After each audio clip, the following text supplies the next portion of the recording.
কৌশিকের সাহায্যে দুর্গা মুখার্জি বাড়িতে এসে বৈদেহী মুখার্জি আর উৎসবকে উচিত শিক্ষা দিল। জগদ্ধাত্রী ধারাবাহিকের আগামী পর্বের আপডেট নিয়ে চলে এসেছি। ভিডিওটিতে একটা লাইক দিয়ে শেষ পর্যন্ত দেখতে থাকুন। জগদ্ধাত্রী ধারাবাহিকে আমরা দেখতে পেয়েছি বৈদেহী মুখার্জি আর উৎসব রাজনাথ মুখার্জিকে চেপে ধরেছে। উৎসব আর বৈদেহী মুখার্জি যখন রাজনাথ মুখার্জির শালটা দেখতে পেয়েছে তখন তারা বলে, এই শালটা তো সেই শালটা যেটা পরে দুর্গাকে এই বাড়ি থেকে নিয়ে গিয়েছিল। তাহলে কি রাজনাথ মুখার্জি তুমি দুর্গাকে বাড়ি থেকে নিয়ে গিয়েছিলে? যেটা শুনে রাজনাথ মুখার্জি অনেক বেশি রেগে যায় আর উৎসবের গালে ঠাস করে একটা থাপ্পড় মারে। উৎসব তখন বলতে থাকে, রাজনাথ মুখার্জি আমাকে তুমি কাঁচা খেলোয়াড় ভেবো না, আমি কিন্তু সত্যিটা সামনে নিয়ে আসবই। রাজনাথ মুখার্জি সেখান থেকে চলে যাওয়ার পরে কৌশিকী মুখার্জি দুর্গাকে কল করে। কৌশিকী মুখার্জি দুর্গাকে কল করে সম্পূর্ণটাই জানায় যে উৎসব আর বৈদেহী মুখার্জি কাকুমণিকে সন্দেহ করছে।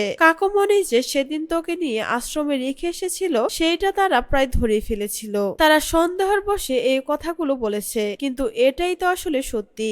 যেটা শুনে দুর্গা ভাবতে থাকে, তাহলে আমাদেরকে নতুন করে প্ল্যান করতে হবে। আমি মুখার্জি বাড়িতে গিয়ে বৈদেহী মুখার্জি আর উৎসব মুখার্জিকে ঘোল খাইয়ে আসবো। আমি ওদের উচিত শিক্ষা দেব আর কখনোই যাতে আমার গুবলু বুড়োর সাথে খারাপ ব্যবহার না করে। যেটা বলে দুর্গা প্ল্যান করতে থাকে কিভাবে সে মুখার্জি বাড়িতে আসবে। এরপর কৌশিকী মুখার্জি দুর্গাকে বলে, সামনে তোকে আমাদের কোম্পানির দায়িত্ব নিতে হবে, তুই সেই জন্য রেডি হ।